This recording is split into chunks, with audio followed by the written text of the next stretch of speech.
is CGTN, China Global Television Network.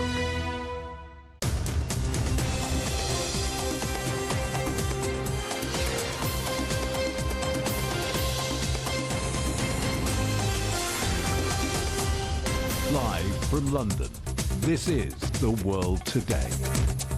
Hello, I'm Robin Dwyer. Welcome to the programme. Our top stories. The desperate hunt for earthquake survivors continues in Morocco as rescue teams struggle to get equipment into hard-hit remote areas. The Kremlin confirms the DPRK leader will visit Russia as Vladimir Putin extends an invitation to Kim Jong-un. And the final whistle. Following weeks of pressure, the head of the Spanish FA resigns after kissing a player at the Women's World Cup final. We begin in Morocco, where rescuers are using their bare hands to dig for survivors after a powerful earthquake on Friday that killed almost 2,500 people. Many villages near the epicenter in the High Atlas Mountains lie in ruins, with people desperately waiting for aid. International teams have now joined the rescue effort, but crews are struggling to get heavy lifting equipment into remote areas. Well, our correspondent Alex Cadier is in Marrakesh. So, Alex, what's the latest where you are? Well, Robin, the latest is that people are still queuing to donate blood. That's something we've seen in Marrakesh for the last few days. People got here at 6 o'clock this morning queuing around the block to donate blood because everybody wants to do what they can in any way that they can. We've also seen convoys of cars, the residents of Marrakesh, coming with donations because some of the families of the victims have had to come here by this big hospital waiting for news of their loved ones. And in the meantime, they don't necessarily have access to shelter, food, water and other supplies. So the residents of Marrakesh are really coming together to help them out. Now, the situation a couple hours south of here is a lot more complicated up in the Atlas Mountains, as you said. Some of these villages, it's not just about clearing the roads. They don't have roads going up to them. They're usually accessed on horseback or on donkeys or walking, and that's why it is so difficult for those rescuers to get there. Some are accessible by helicopters, but others are just too high up, even for helicopters up in the mountains. So that's the nature of this complication. We've heard in the last few minutes that the Spanish military's emergency response unit has been tasked and asked by the Moroccan government to coordinate all international aid, and that may speed things up in the next few hours. So is enough help getting to those people who need it, and is it too soon for people to start thinking about rebuilding? In a word, no, not enough help yet. We've spoken to some guides who work in that local area, and they tell us that actually some of these very small remote hamlets and villages in the top of the mountains have not had any rescuers arrive yet. So you can imagine it's now Sunday. It's now 3 days, Monday I should say, 3 days since the earthquake on Friday night, and people still haven't had help arriving to them. That is the level of tragedy that we're seeing. We also heard the story of one man in his 30s who was working and living in Marrakesh who rushed up to the mountains to see his family. He's lost 8 people have died from his immediate family, and 3 are still missing. He's had to pull some of his family members out of the rubble. So that is the level of tragedy we're dealing with, and help cannot get there fast enough. Alex, thank you very much. Our correspondent Alex Cadier in Marrakesh. Well, let's talk now to Hossam El Shakawi, who's Regional Director for Middle East and North Africa at the International Federation of Red Cross and Red Crescent Societies. Good to see you. Thank you for joining us. So you've got teams on the ground in Morocco. What are they telling you about the situation? Exactly what your correspondent is saying. It is tough. It's the scale up is happening hour by hour, day by day. But this was massive. This was a once in 100-year event, and it has overwhelmed every response system the government of Morocco in place. This is why the scale up, the surge coming from other parts of the country, the surge now coming internationally are critical. Yes, thousands of housing units are destroyed, have disappeared. The latest count we have, and this is initial count just from Moroccan Red Crescent, is 90,000 housing units have to be rebuilt. So these people have no places to go. 300,000 people have lost homes is the larger estimate. The search and rescue is of paramount importance, coupled with emergency medical care those rescued need at facilities and hospitals that may or may not exist. So the surge also of medical teams is needed. In parallel, taking care of the survivors is absolutely critical. Survivors also have pregnant women and children and disabled and and patients and sick and so on, and those have to be prioritized. So we're working on all those tracks. We've already provided, for example, the Moroccan Red Crescent with $1 million to buy and source locally blankets and tents and food and water and get it out to the affected communities as quickly as possible until the larger shipments come from other parts of the world. So it's a race against time. Well, I was going to ask you about the timescale, because we hear a lot, don't we, about those critical hours after something like this happens, and within those hours are the time where you can still potentially save people. Are we still within that timescale? Is it still likely that people will be rescued? I've responded to earthquakes 20 plus years all over the world, including China, the Chengdu earthquake in 2008. I was there on the ground leading the teams of Red Crosses from all over the world. Usually, it's a 7-day window. We're still there. Sometimes it's a bit longer. It depends on weather. It depends on other factors, whether the people are trapped with pockets of air or they have some access to water or something like that. And there have been miracles where people are rescued weeks and weeks after. However, the numbers dwindle. But yes, this is good. The teams are in and they're fanning out. The tragedy that is unfolding is a tragedy. I mean, thousands have been killed, and I think the numbers, sadly, will probably grow. Thousands injured, and that's just the reality. We also need to work on preventing further injuries, because people will try and dig and get their belongings, and maybe look for loved ones, and maybe get their medicines or their ID cards. They've lost everything. And there you have aftershocks and so on, and sometimes further secondary accidents happen. People are lighting fires to warm up at night. We've had burns, motor vehicle accidents because of the conditions of the roads and so on. There is a lot that is happening in parallel on this as we scale up this operation. It's not easy. It's not easy for the best and most equipped countries to handle this. Certainly for those remote locations, we will require those larger helicopters to do the heavy lifting of the teams and the big modules and units of medical care, water purification units, and other household items that are needed for those remote locations. That's what we do in these types of situations, and that's what we did in China in 2008, in Nepal in 2015, and other crises. OK, Hossam El-Sharkawy from the International Federation of Red Cross and Red Crescent Societies. Good to talk to you. Thank you for joining us today. Thank you. Well, our correspondent Ken Brown has managed to reach one of the villages that was devastated by the earthquake, and a warning that there are some distressing images in this report. High up in the Atlas Mountains, the full scale of this tragedy unfolds. The simple rural goat-rearing village of Tafakt has a population of around 400 people, and one local tells us that some 100 have died. Amasir people whose lives and livelihoods disappeared with the earthquake, Morocco's worst since records began. Mohamed Ait El Gambas lost 8 members of his family. We were at home. I escaped with my wife and kids, but I lost my father, my 2 brothers' wives and their kids. I lost 8 people dear to me. We've seen few emergency services here, and local residents have told us that they've had to pull the bodies of their loved ones from the rubble with their own hands, both alive and dead. A truly tragic scene that's taken a quarter of the population of Tafagart. Villages like this one in the Atlas Mountains suffered from poor infrastructure even before the earthquake. The villagers felt abandoned by the authorities, and they point to a cemetery full of makeshift graves as undeniable evidence.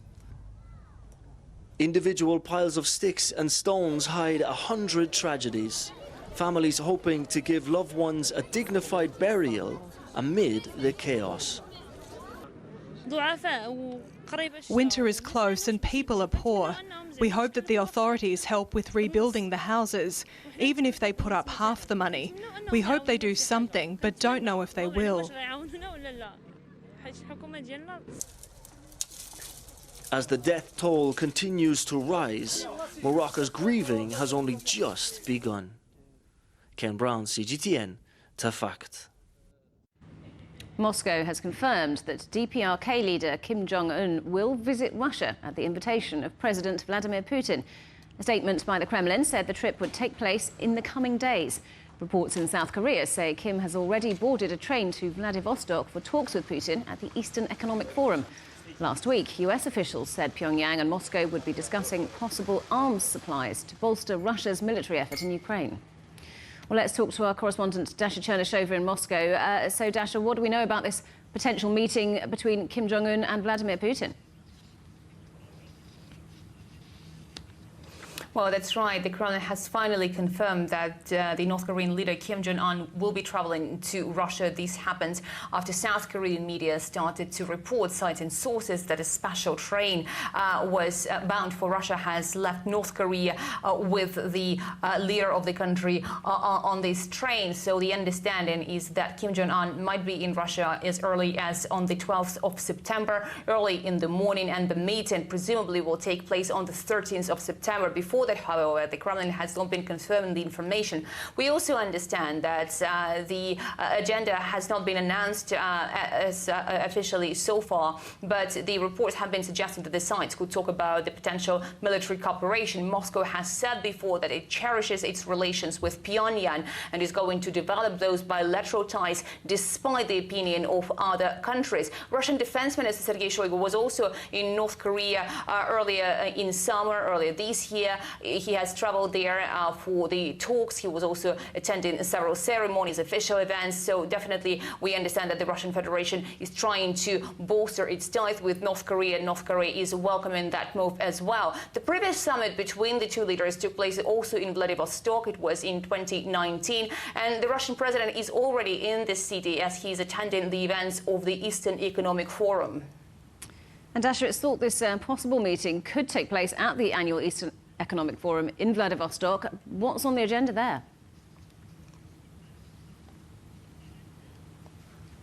Well, we understand that at least 7,000 participants from over 50 countries of the world are attending this forum. There are at least 120 events, and in many of those, the focus will be on bolstering business ties between different countries, including Russia, because it is of utter importance for the country as it is reorienting its partnership. So we understand that a lot of attention will be paid to the talks for the business delegations to find each other and to pave the way for tighter cooperation between those countries. We also have heard the Russian president at this forum addressing the issues of the development of Russia's Far East. A lot has been invested in this area, and Moscow wants to seek even more investment into the development of the Far Eastern region. So definitely this forum is important for Russia, not just in terms of domestic agenda, because we have seen a number of contracts being signed there, but also in terms of the international agenda, gathering the delegates from different countries and providing the platform for business cooperation there. Dasha Chernyshova in Moscow, thank you very much. Ukraine says its troops are continuing to regain ground in the east and south of the country. Footage has been released showing them removing the bodies of Russian soldiers near a village east of Donetsk, which has been at the centre of heavy fighting. Kyiv says territory has also been reclaimed around Bakhmut and Zaporizhia, but that efforts are being hampered by large quantities of Russian mines. Egypt says neighbouring Ethiopia has acted illegally by filling a controversial dam reservoir on the River Nile, subject of a long-running dispute. The $4 billion project was started in 2011, with Ethiopia aiming to become Africa's biggest power exporter. It's opposed by Egypt and Sudan, who say it poses a serious threat to their water supplies, something that Ethiopia denies. Both countries had called for the water filling to be delayed to allow an agreement to be reached on how the dam should operate. US President Joe Biden says relations with Vietnam have entered a new chapter after his visit to the country. Vietnam has raised diplomatic ties with the United States to their highest level and agreed to buy around 50 Boeing 737 MAX jets for $7.5 billion. Deals were also signed covering artificial intelligence technology. During his visit, Biden visited a memorial to US politician John McCain, who spent more than 5 years as a prisoner of war in Vietnam. A British terror suspect who became the subject of a nationwide manhunt may have used bed sheets to escape from jail, according to a court hearing. 21-year-old Daniel Khalife appeared before magistrates on Monday, accused of escaping from lawful custody. He was arrested in a London suburb at the weekend after 4 days on the run. Khalife was being held after he was charged with terror offences in January. You're watching CGTN. Still ahead. Game over. We'll have the latest on the resignation of Spanish football president Luis Rubiales after weeks of criticism for kissing a player.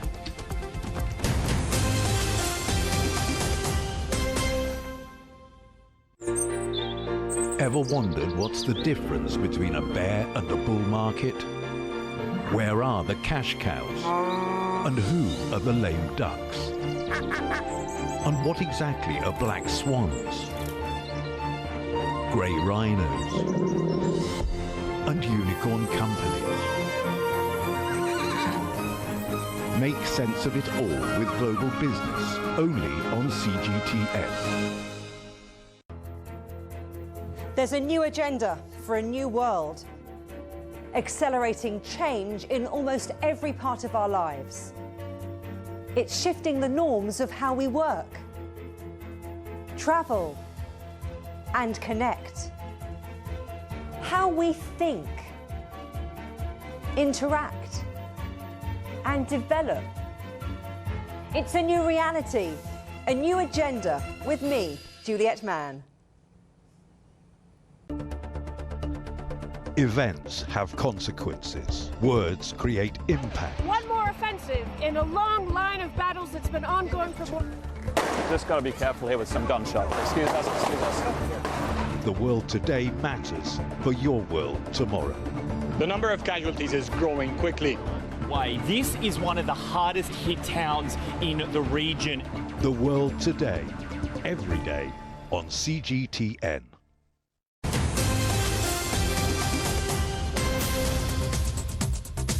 Welcome back. A reminder of our headlines. The desperate hunt for earthquake survivors continues in Morocco as rescue teams struggle to get equipment into hard-hit remote areas. And the Kremlin confirms the DPRK leader will visit Russia as Vladimir Putin extends an invitation to Kim Jong-un.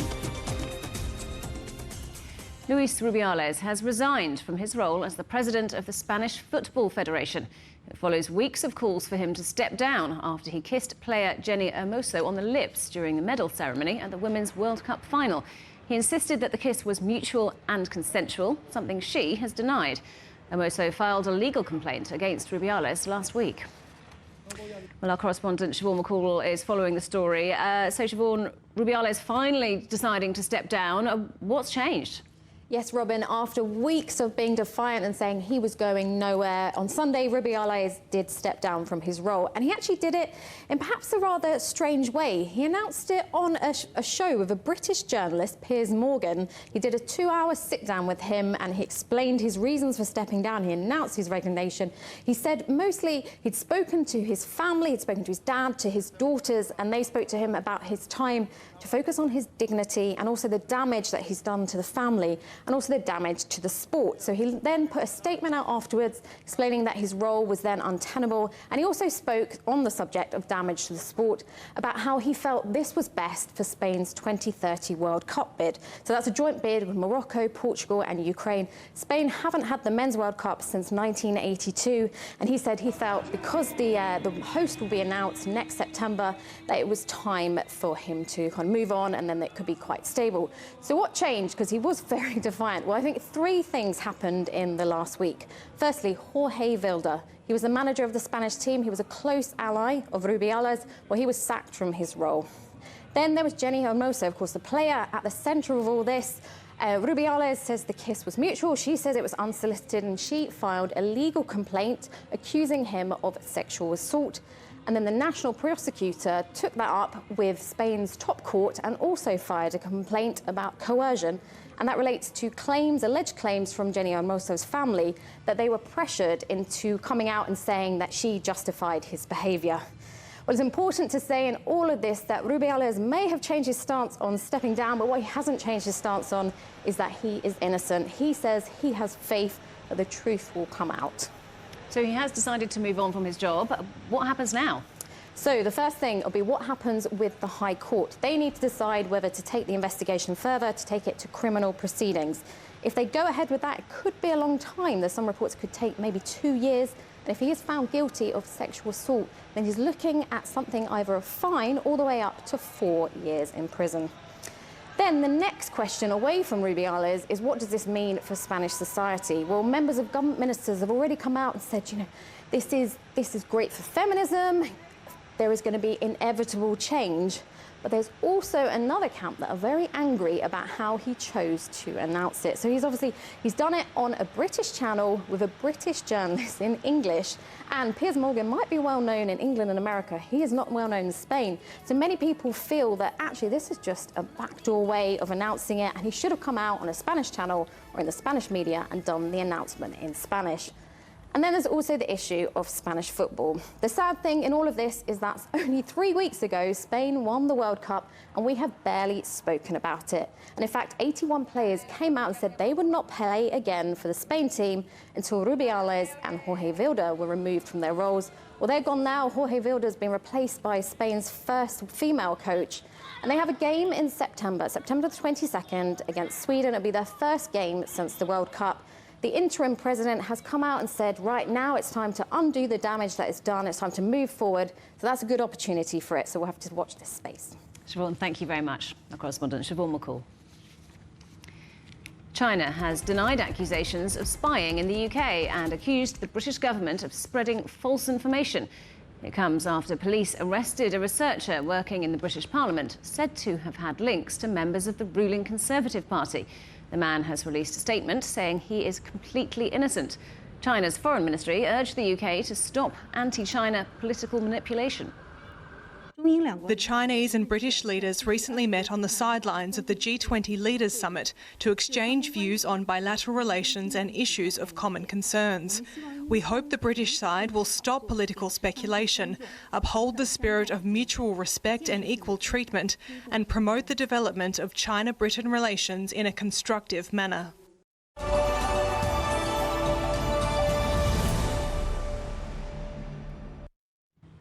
The EU wants to make better use of renewable energy as it aims to become climate neutral, and Chinese companies are helping with that goal. CGTN's Emma Keeling went to a Chinese-built solar farm near the Spanish city of Segovia to learn more about how it's providing low-carbon energy. I've got my special shoes on, so it's safe for me to enter. Yes. Jose Mora manages this and 7 other CTG sites around the country. Now, Jose, they're very upright, the panels. Is that, I mean, do they flatten out? Do they follow the sun? Is that why they're so upright at the moment? Yes, when the sun is moving, the tracker is follow the sun, and it's always 19 degrees. Yeah, and so it's automatic? Automatic, yes. It's moving the tracker. Okay. Little by little, step by step. A solar plant like this employs fewer people than an old-fashioned fossil fuel burning power station would. But Jose understands times have changed. Do people want to come and work here because it's solar? You know, do they want to work for CTG because it's solar and it's wind and it's helping, you know, with green energy? Yes, well, we are pushing that all the sector, the wind and solar projects, pushing to a good future for this planet. Yeah. So skilled, worthwhile jobs. Although when he visits, Jose travels here from his home in Seville. This is the control room. We have the CCTV camera here in this part, and another part we have the SCADA. And is it all local people that work here? Yes, they are local. They're very close from here. It's maybe 10 minutes or 15 minutes to get here. But for you, how many hours? 6 hours. 6 hours? If there's any problem, we need more. You need a very fast car or a train. Yes, yes. Some renewable energy sites have been controversial in Spain because of the way they use agricultural land. So when the shepherd appeared, it was an opportunity to find out more. Is he happy that he can graze his sheep on this land? Pues sí, yo estoy muy contento. Llevamos aquí 2 años ya y no he tenido ningún problema nunca y con los chicos que trabajan aquí y eso, que es con los que más contacto tengo, pues siempre están dispuestos a cualquier cosa y muy bien. Well, that's the old ways, the ancient ways, and the new technology, you know, working together. Yes, yes.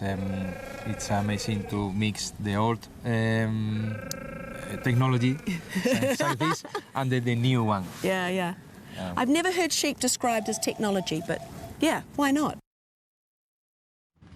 And that report is part of our documentary, The Green Silk Road, connecting Europe's renewable grid.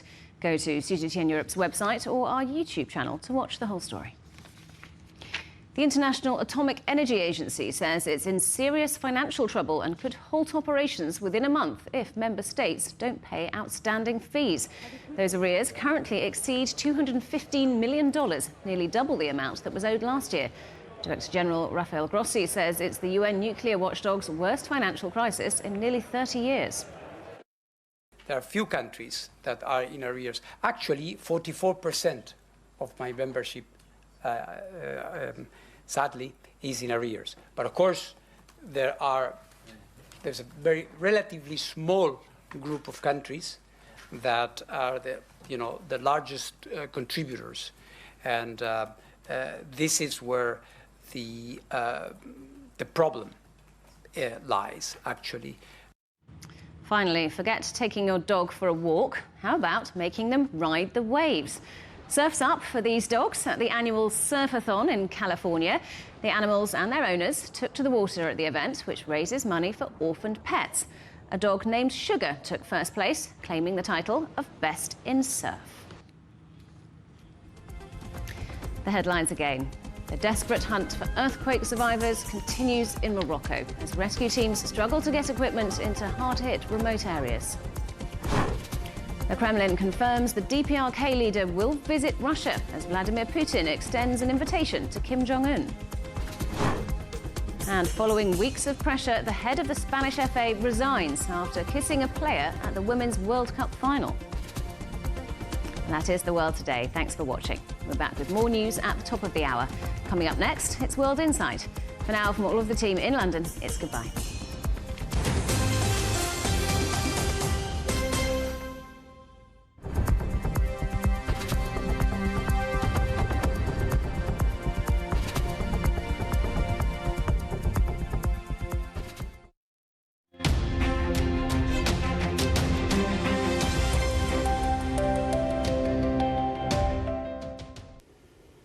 Hello and welcome to weather forecast over to Europe. You could see the upper level low trough will continue to push eastward, ushering some cold air, producing light to mild rainfall stretching from Iberian Peninsula all the way up to majority of northern Europe as we look into Tuesday and also Wednesday. If you're living in parts of central and a majority of eastern portion, you will continue to have low rain chances, cloudy conditions or clear sky. Zooming to temperatures under influence of cold air, daily high speed dropping by 4 to 6 degrees Celsius starting from the west and also the north over the next 2 days. And the cities like Paris, Berlin and Oslo will be all vivid examples. And your business and travel outlook on Wednesday, you're going to have 22 to 38 in London, overcast sky, showers building up in Paris with daily highs of 25 and the maximum temperatures be around 29 for folks in Lisbon and Madrid. Over to Central Europe on Wednesday, you're going to have 22 for daily highs in Brussels and Berlin. Especially if you're living in Berlin, you should dress up accordingly in the morning and evening hours because of huge temperature gap. And eventually 31 for daily highs in Vienna and Warsaw with light rainfall. That's it for now. Stay tuned for more city forecast.